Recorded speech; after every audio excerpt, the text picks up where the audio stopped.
man.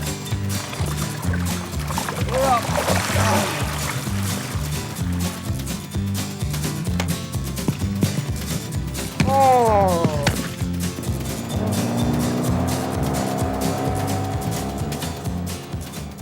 Hello, sportsmen. This is one of these historic good news, bad news shows. Good news is I still have a roof over my head. This is part of our Christmas gift idea for Sportsman show that we're going to be bringing you. The camera that John Ford is behind right now is a 15-year-old camera, was used when we started Michigan Outdoors back at WKAR-TV. That's borrowed. A lot of things have been borrowed and put together. Right now, it is Thursday morning. It's almost 11 o'clock. We don't have much time to get a show together and get it on the air. I'm going to explain all this to you in just a moment. Oh boy, I've had a rough week. I'll tell you about that, but please stay tuned. I'm Fred Trost. It's time for the Practical Sportsman. Well, like I mentioned, this is I'm a good news, bad news type show. I'm going to bring you up to the situation the way we understand it right now. This is Thursday, October 17th. Like I said, it's probably 10 after 11 now, and we have a crunch time to get this up on the satellite to you. This is the Practical Sportsman television show. I'm Fred Trost. I'm still alive. I'm still kicking. We've had a very good big buck night, a very good week of pledging of those people, of those of you who called in. You did it in monstrous numbers. Please, I hope you fulfill those pledges, because public television and your support is why I'm able to be on the air right now. That's good news. Some of the parts of the bad news are that on October 15th, we went to court. We're trying to settle this settlement on Buckstop, where you probably read in the papers that I was judged to owe $4.1 million is what it's turned out to be. And I have no way of doing that. The way we settled this thing in court was that there would be certain things I would do, including give up all the assets of Fred Trost Enterprises that were even owned in the past year, even sold to somebody else in the past year. So these things were retrieved, given up. This includes the camera. The camera that John is behind, as I mentioned, is a 15-year-old camera. We have our fingers crossed that you are seeing this in color. I apologize if it's black and white, if it's green, if it's blue, I don't know. We'll put something up on the screen because we can't even monitor it yet. We don't have our light kits. We don't have a lot of equipment. What we do have has been borrowed to do this television show. The studio, fortunately, is something that Channel 23 in East Lansing, WKAR, has loaned us to put here in the museum, which is owned by my son, Zachary Trost. That's a different company. So the museum is basically intact, and we can't get this lit because we don't have the lights back here, but this is where Kathy Beitler does the recipes, and this is our basic set. We will have a guide report on the map, and we'll bring you the best show we can. That's been the situation, and what happened yesterday, I think we probably have a little footage we can roll in. The offices of what used to be the Outdoors Club and the Outdoor Digest and Michigan Outdoors TV and Fred Trost Enterprises were all downstairs in this building. Well, all of the physical assets, and I mean all of them, were removed. The county sheriff came in, the attorneys came in, and we didn't expect it would happen this soon. We thought we'd have some time on this to get ready, but we don't. That's why we're scrambling to get this show on the air. But if we look around downstairs, you can see what used to be the editing room. There's no editing equipment. The shelves where the tape library, our 11-year-old tape library tapes are gone. Instead of desks, the desks were taken. We have some borrowed tables, some borrowed chairs. What else do we have? Telephones. Well, we got one phone hooked up down there. No fax machine. The long and short of it is, anything that we had before that we had built up is gone. Now that's business. Those are things. That's stuff. I have my health, which I'm happy about. I mean, and the people on the staff have their health. We still have some sense of humor and some vitality. A good news part of this is that where this television studio is a part of the museum, which is called the Practical Sportsman Museum now. Z&T Marketing owns this, and very few things were taken from the museum. They were only things that were owned by Michigan Outdoors from the old days, and that it really didn't amount to a lot. Thanks to you people who have most of what's in here on loan we still have a museum. You can look down the fish row, you can see the mounts. We don't have the birds of prey, which is 5 birds that were taken that were kind of valuable. But we hope that many of you will come up with things to redonate, not donate, but loan us. We don't need donations anymore. Loan. Everything in here that you see is basically on loan from people. We thank you for this. There is one item that I want to show you. It's in a case out here. It's one I've mentioned before. It's a 500-year-old gun. It's a hand cannon. This was used back in the days when ships shot at each other with cannons. When people would maybe come up to the other ship and crawl aboard, they'd use these little hand cannons. The guy who has this on loan, his name is Greg Masterson, and let's hear from Greg for a moment about this unusual 500-year-old gun. There's a lot of people who would probably pay you for this right now. I don't think so. I'll give you $500 for it right now. Here you go. But he's not going to take it. I'm not budging. How would you, I mean, in the insurance business, has this ever been insured? No, and really what happened, really the story behind my being here was every once in a while I had this gun buried downstairs in my basement in what I considered a fireproof situation. I thought, geez, you know, if something happens to me, you know, the world's really going to miss this. And I hope you put this on the air. I felt like I believed in what you were doing for the hunters in the state of Michigan, and I really believed in the stand that you took, and I felt like, geez, there's got to be a way I can support not only Fred, but the other people that I believe in that hunt and fish in the state. And it hit me one day, you know, the light went on. I said, you know, maybe I can donate this hand cannon, or at least put it in the museum, whereby that'll help draw some people, help bring some attention, help other people that like to do what we like to do enjoy themselves. And that's what I wanted to do. We certainly appreciate this. Now, this is not a donation, though, to the museum, because Greg knows this is value. He has a couple kids coming up. You would be interested sometime in getting this into the hands of a collector. I absolutely would. For a large chunk of money. That's right. The big question is, what is the oldest gun in the world worth? That's right. We don't know. We don't know. Greg Masterson has a lot of things to tell us about that gun. That's an interesting gun, possibly one of the first guns ever made on display here at the museum that my son Zachary with ZNT Marketing operates, and it's open 7 days a week. That's a bright side. Another bright side is that there have actually been probably hundreds of people like Greg who have brought things in to put on display, to loan Zach to put in here so that you can come and see these. And a lot of these we're able to work into the Practical Sportsman TV show, and you'll see them in the future. And that's a bright side. That's something that we do have going. What I've been through personally, a bankruptcy, a seizure, and everything that you have seen, that takes a toll on a person. I got to admit, it's traumatic. It hasn't been happy. But one thing I have been able to maintain in my 46 years is some semblance of a sense of humor. Maybe that's how I've gotten this far, and maybe that's how I'm going to make it through.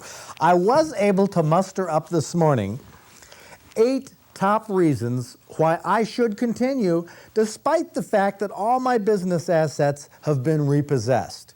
Now, we do have a small number of staff here as an audience, a la Jay Leno and Johnny Carson and David Letterman. So here we go with the 8 top reasons. Reason number 8. We still have enough magic markers and paper to replace the electronic lettering on the screen.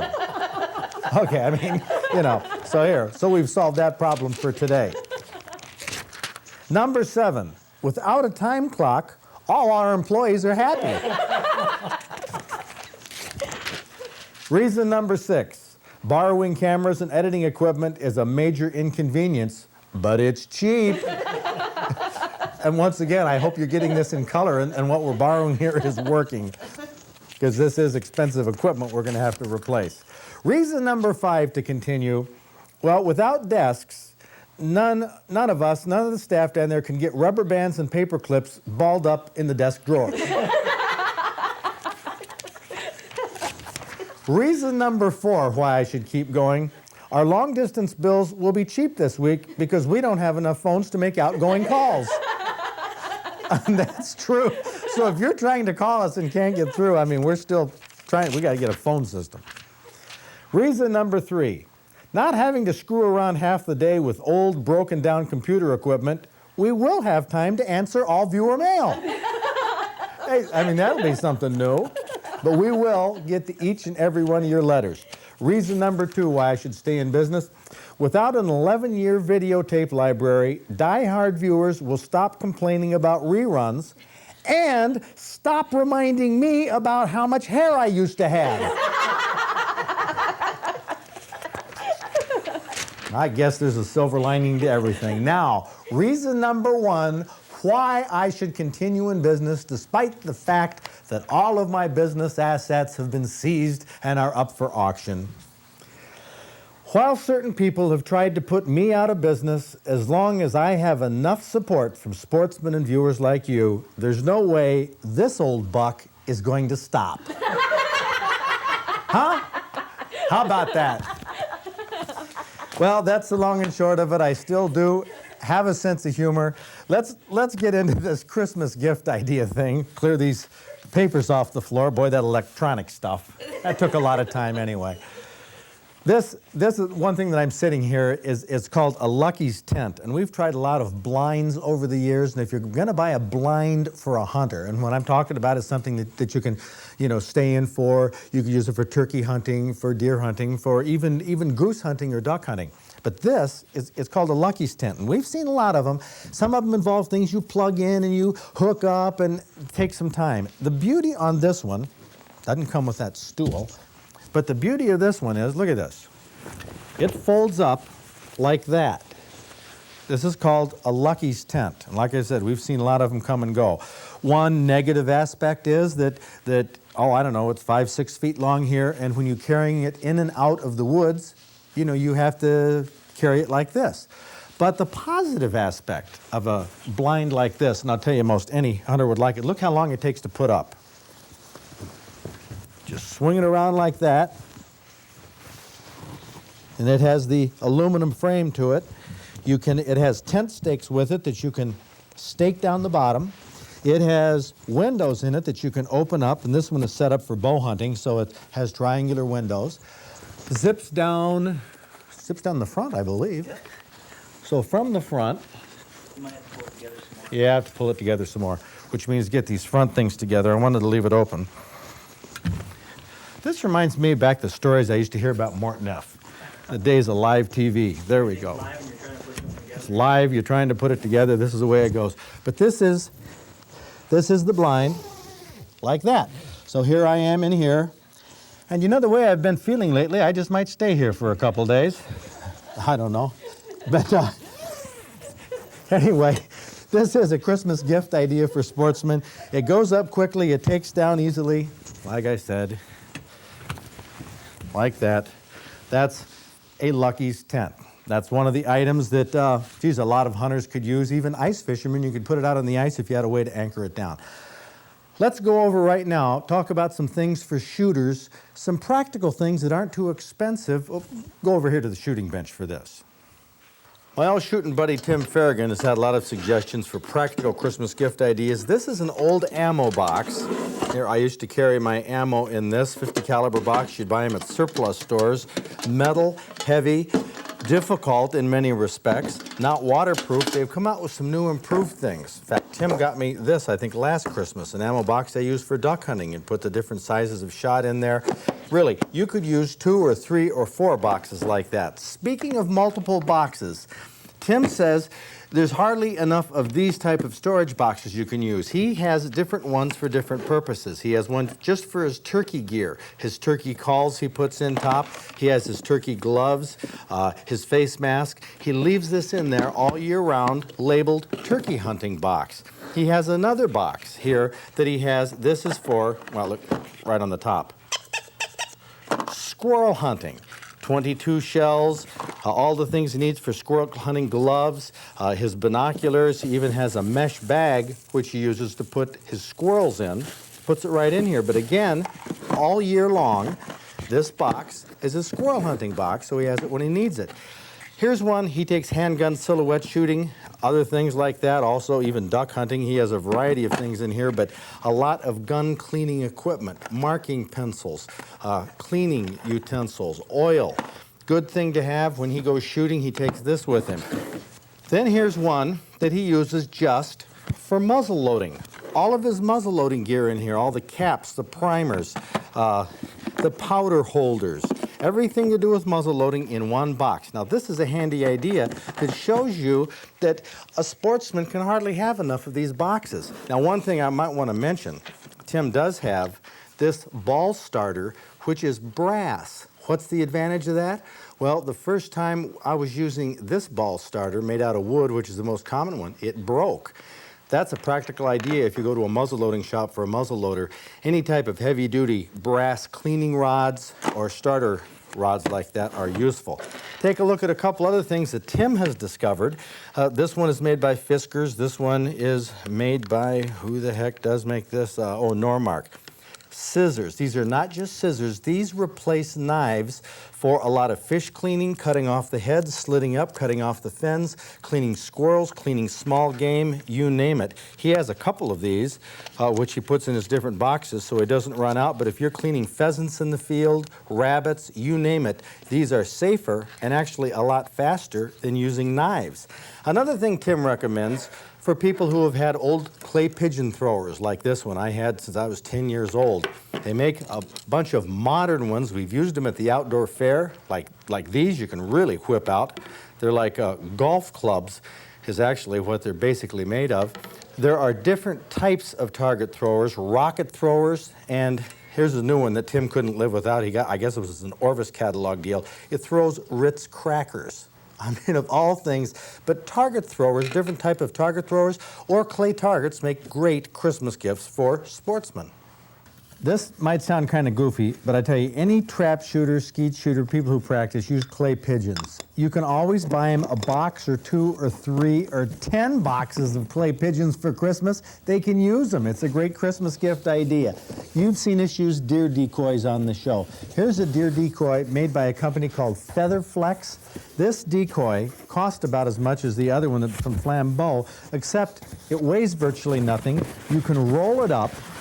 Safe to carry. You notice it has blaze orange on it? We haven't tested it out yet, but we have heard that this blaze orange, the deer cannot see it, that to them it looks white. So it makes this safe. Deer decoys, they're hot items coming up for sportsmen, for hunters, and they work. Let's look at a couple of other items here. Now this is, we're getting along the idea for the sportsman who has everything. This is called the Panhandler. This is like for panfish. Okay, you open this baby up, and it has a double knife thing in here. What you do is you put a fish like a panfish in here, a bluegill, crappie, something like that, and you put the tail right here. Don't have time, and we can't roll in the video to demonstrate it right now, but you put the fish in there and close the top on the fish, and that'll squish it down and lock it. Now, this knife is a double-bladed knife, and I guess I didn't lock that baby right. There we go. Lock it right, and you put it on both sides of the metal, just like this, and start sawing away down the fish. And what you're going to do is you are going to cut the fillets off of the backbone, and the backbone will be in the middle. See, you've cut on both sides of that. The backbone will be in the middle, and you'll have 2 fillets. This item is called the Panhandler. I mean, for the sportsman who is filleted and has everything, there's an idea. Here's one that is almost too simple. It's called a tongue choke, or tongue chuck, I guess they call it. This is for people who have trailers, boat trailer, any kind of trailer. And you know how you put a block of wood under the wheel so it doesn't roll, but it always seems to roll the other direction? This thing, you sit down, it costs, I don't know, somewhere in the $15 to $20 range. It's made out of this hard plastic. If you put the wheel in there, I mean, guaranteed, we've tried this, that boat, that trailer will not move anywhere. And I mean, it's a good idea for people who have trailers. This solves a lot of problems. Clothing. I got about 30 seconds here on clothing. Wool clothing is always good. My dear wife bought me this pair of wool pants 2 years ago. I wore a size 34 at the time, and I told her to get me a size 36. God, I wish she would have got me a 38 or a 40. I mean, when you buy clothes for sportsmen, wool is great, but make sure it's big enough. Make sure it's extra large. Socks. I'm big on this, and I asked for socks. I got these socks are probably all Christmas presents. These right here are so worn out, they're worthless. This pair right here looks okay, except the heels are just about to pop through. They're no good. This sock right here is great, except I can't find the other one.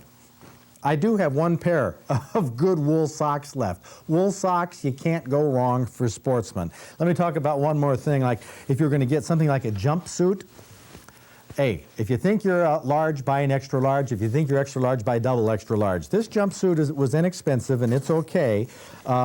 It's cotton primarily, and it does get wet. Here's one that we got. Walls makes this one, and Walls makes this in a Realtree pattern, but consider something that's reversible. I mean, look at this. You can turn this around and use it for deer hunting on this side, duck hunting on that side.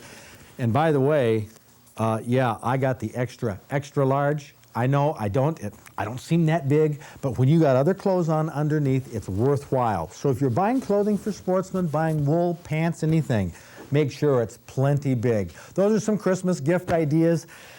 Let's see, what else could we get for Christmas?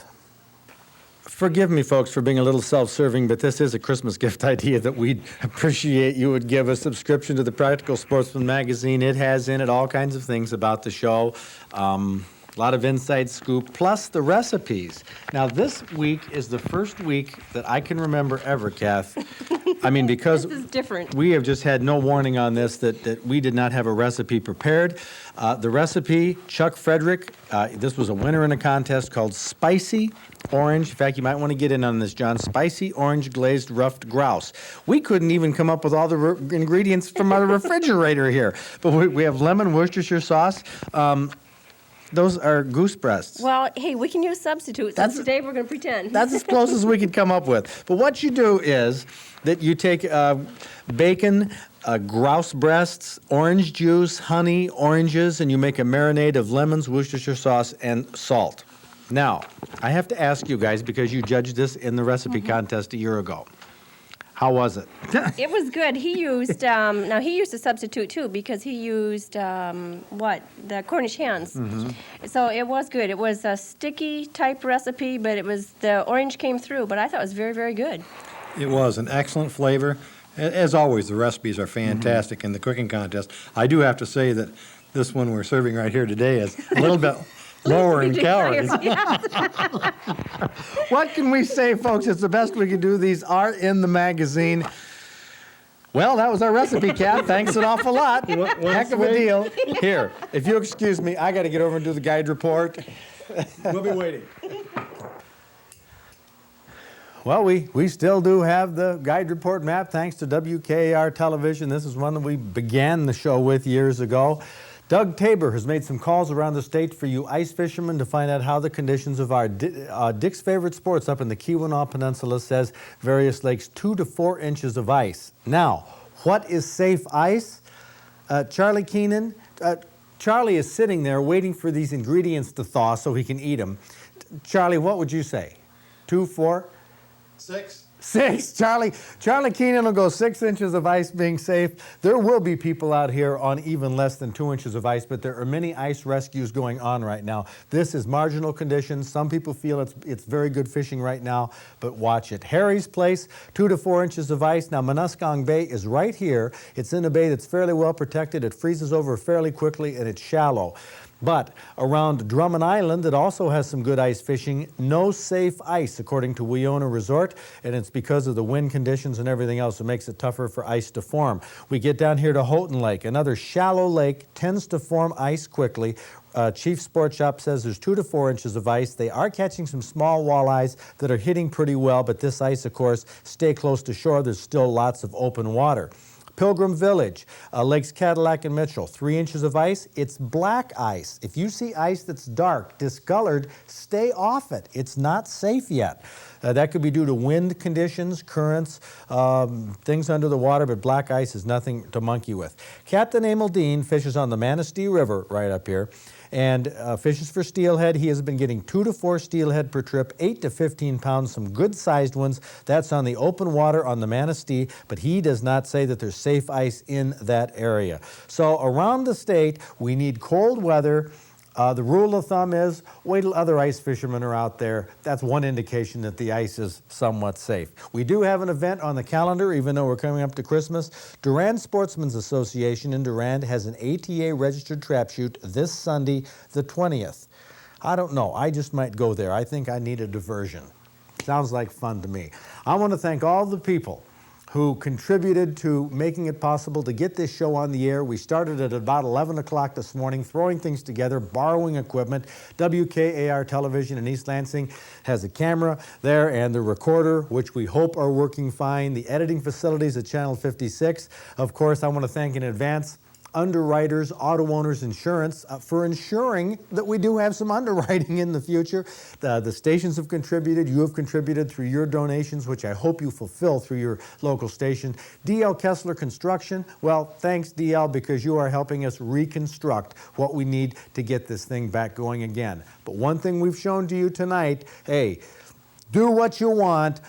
I'm still back on the air. We're going to be kicking out a show every week, and it's because of the support of viewers like you, the letters we get. I'm going to talk to you in just a moment about the magazine, about the letters. We've had some monkey wrenches thrown into that. Hang on, please, but let's go to the people who help produce this show, our underwriters. And now we're at the last segment of the show where we tell you about the Practical Sportsman magazine, Volume 1, Issue 1. Now, there's some complications here, and I just hope that you people can hang with me and understand. I'm going to explain to you what was explained to me at court, and I do not have the final order in my hand yet. But here's the situation. Those of you who have been subscribers through public television and have paid your money to public TV and sent your names to public TV through new contracts and so on, your subscriptions will be honored by public television. But that's a separate thing. So all you public TV people are clear, and your Practical Sportsman magazines are in the mail. Now, the rest of you that I have personally promised, and I've even promised it, I'm sure, in this magazine, that I'm going to fulfill your subscription, I cannot. By court order, I cannot. I have been told not only that, but I have to tell you on this television show that I cannot legally fulfill subscriptions from that mailing list. In fact, we do not even have that mailing list. We do not have the computers. We do not have your names, except for you people in the past 2 weeks or so when I've asked you to send me the mailing labels. Well, they were going to cite me for contempt of court for doing that. But they've allowed me, if you sent your mailing label in within the past 2 weeks, I'm allowed to make one mailing to you, and we are going to send you the Practical Sportsman magazine with a letter that is approved by the court. Now, where does this leave us? This leaves me starting over. We have a new magazine. The public television people are okay because you made your deals with public TV. The rest of you, unfortunately, I am blocked, barred, prohibited by court order. I don't have the hands on the mailing list, and right now nobody does, and supposedly it's going to go up for auction in a couple months. I cannot ask you to send the mailing label. In fact, I have to, by court order, tell you, do not send me any mailing labels, because your mailing labels contain codes from which we could figure out what your subscriptions were and fulfill them. So do not, please do not send me mailing labels. But please, if you want a copy of this, a free copy, we are back to this. We are not charging $3 anymore for this because we're going to have plenty of them. We will send you a free copy of Practical Sportsman magazine. By the way, while you're doing this, tell me how you feel. Tell me if you think I gypped you. Tell me if you think I owe you anything. Tell me if you're mad at me, or tell me if, hey, Fred, keep going, it's okay. Write to me. You will get a response from me, and anybody who writes and adds to our brand new We Have to Start Over mailing list will get a free copy of the Practical Sportsman magazine. And in this, well, we can explain more, and as we go down the road, we can learn more. So that's the pitch on the magazine. Kind of complicated, and I'm sure a bunch of you out there are going to be mad at me. If you're mad at me, write to me, tell me about it, tell me why, and I will personally write to you back. But if you want a copy of this magazine, you have just seen the first show of a brand new era of Practical Sportsman. We're trying to get back on our feet, get started again. Your understanding, your patience is what's kept me going so far, and I need your help. So I hope you enjoyed the show. Next week is our Christmas Eve show. What am I going to have on it? Oh, I don't know, but tune in and we'll try to have an entertaining, upbeat, fun show for you. Thank you very much.